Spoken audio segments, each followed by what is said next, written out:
This house is filled with memories, some so lovely and some so sad.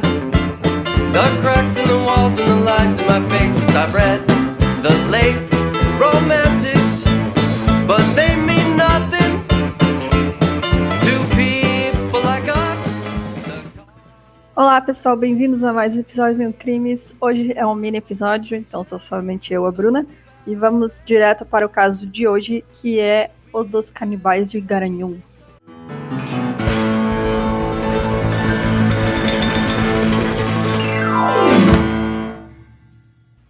Garanhuns fica em Pernambuco. A cidade tem pouco mais de 110 mil habitantes. Fica a 230 quilômetros de Recife e é conhecida como a Cidade das Flores. Mas em 2012, essa cidade ficaria conhecida por conta de um crime brutal, que é o canibalismo. Gisele Helena da Silva, de 31 anos, era conhecida como Geisa dos panfletos. Ela era sempre vista no centro da cidade entregando panfletos para ganhar algum dinheiro. Era dita como uma mulher muito sorridente, muito simpática. E aí a família dela e os amigos logo avisaram a polícia quando ela não apareceu em casa no dia 25 de fevereiro de 2012. 2 dias depois que ela desapareceu, na verdade, algumas fontes eu vi que foi muito tempo depois, algumas semanas depois, né, que ela desapareceu, a família percebeu movimentação no cartão de crédito dela. Eles receberam a fatura e viram que aí 2 dias depois que ela tinha sumido, tinham sido feitas compras em 5 lojas da cidade com o cartão dela. Aí a polícia foi verificar as imagens de segurança dessas lojas e entrevistou os vendedores, e aí eles viram que aparecia um casal desconhecido nas imagens e não a Gisele. Alexandra Falcão da Silva, de 20 anos, ela sumiu alguns dias depois, em 12 de março de 2012. Ela tinha contado feliz para a mãe dela que tinha conseguido um emprego de doméstica e ia ganhar mais que um salário mínimo. A polícia não imaginava que os dois casos estariam ligados, e aí eles continuaram a investigação, as duas investigações separadas. No caso da Gisele, os investigadores conseguiram o endereço relacionado ao casal que usou o cartão da vítima, e aí eles foram até a casa deles para tentar encontrar mais pistas, isso em abril de 2012. Ao chegar na casa, a polícia encontrou 3 adultos e uma criança. Essas pessoas eram Jorge Beltrão Negromonte da Silveira, que tinha 50 anos, a Isabel Cristina Torreão Pires, de 51, e a Bruna Cristina Oliveira da Silva, de 22 anos. Eles diziam que a criança era filha do Jorge, da Bruna, e assim que a criança viu os policiais, ela estava muito assustada e apontou para o quintal onde estavam enterrados corpos, dizendo que eles tinham enterrado pessoas lá. Os 3 foram detidos, né, e levados até a delegacia. A polícia tinha ligação deles com o desaparecimento da Gisele, porque eles tinham usado o cartão dela, e aí eles pressionaram a Isabel para ela contar onde é que estava a vítima. Então a Isabel começou a falar e confessou tudo. Foi a Isabel que atraiu a Gisele para casa. Ela convenceu a Gisele com a desculpa de conhecer mais a palavra de Deus. Ao chegarem na casa, elas encontraram com a Bruna. A Gisele entrou sem saber que o Jorge estava lá dentro esperando para atacar ela. O Jorge a golpeou no pescoço e, com a ajuda da Bruna, ela arrastou a Gisele até o banheiro, onde ela foi esquartejada.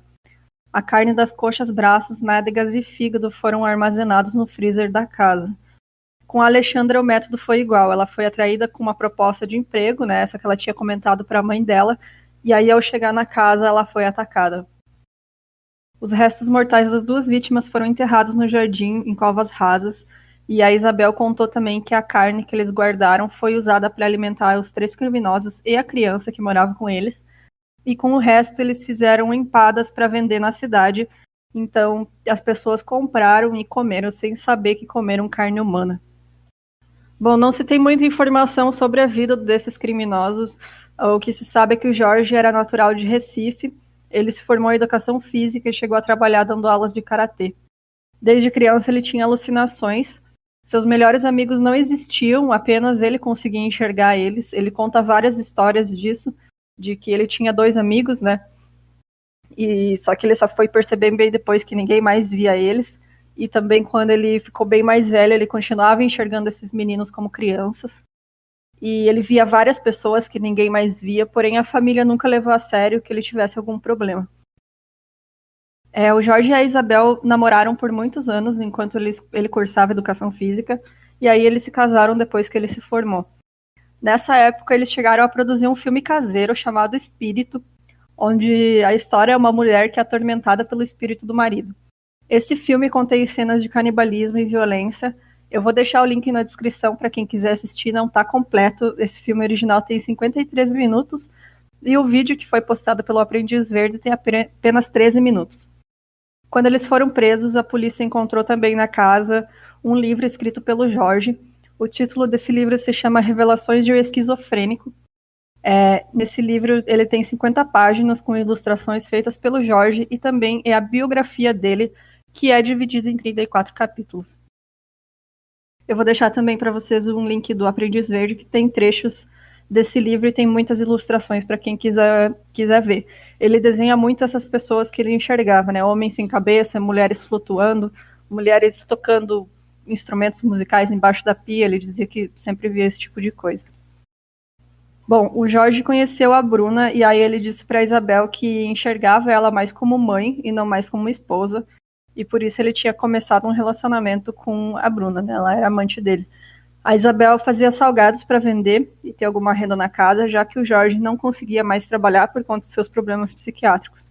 Nessa época, eles mantinham uma mulher como refém, que foi a sua primeira vítima. Eles moravam em Olinda. Essa mulher era chamada Jéssica Camila da Silva Pereira. Ela tinha uma filha que ela teve ainda bem adolescente, bem nova, e ela estava procurando emprego para sustentar essa criança. Então, quando o Jorge conheceu e a Isabel conheceu a Jéssica, ela era morador de rua, e aí ela desapareceu aos 22 anos em 2008. O Jorge e a Isabel ofereceram um emprego de doméstica para ela, falando que ela poderia levar a filha para morar na casa onde ela ia trabalhar, e aí ela foi mantida em cárcere privado e ameaçada constantemente. Eles diziam que ela poderia ir embora se abandonasse a própria filha, mas a Jéssica se recusou a deixar a menina para trás, e então foi morta pelos 3 criminosos. Eles prepararam a carne da Jéssica e deram para sua própria filha comer.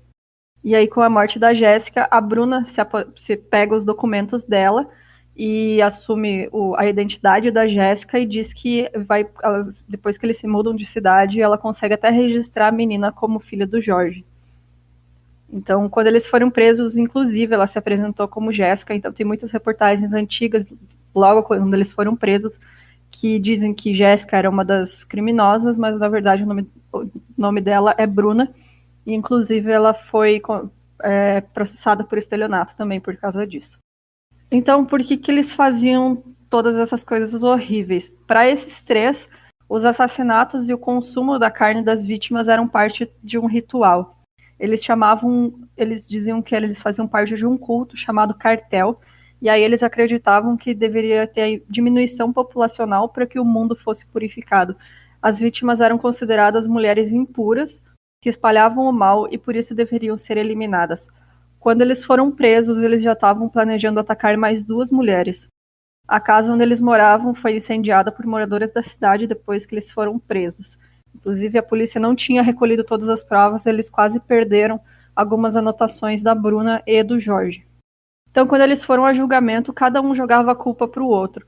A defesa do Jorge tentou entrar com um incidente de insanidade, mas o laudo médico, não sei por que, negou que ele tivesse qualquer problema, e aí não se sabe se realmente ele tinha ou se ele fingia tudo isso. Aquele diário que ele escreveu, o livro, né, Memórias de um Esquizofrênico, ele mesmo diz que quem lê não pode confiar no que ele está falando, porque não dá para saber se o que está lá é verdade ou não. Esse primeiro julgamento foi pela vítima Jéssica, então aconteceu em 2014. O Jorge foi condenado a 23 anos de prisão, a Isabel e a Bruna a 19 anos cada uma.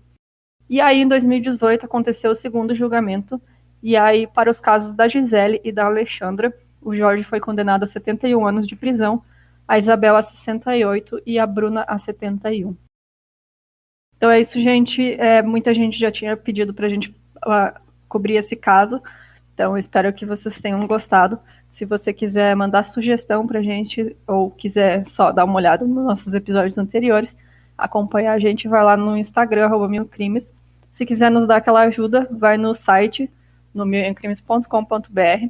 E inclusive já avisando que a gente está colocando os episódios antigos no site, já estamos colocando fotos e links também. Então, se você quiser acompanhar, está saindo aos poucos, mas está saindo. Então é isso, até a próxima. Tchau!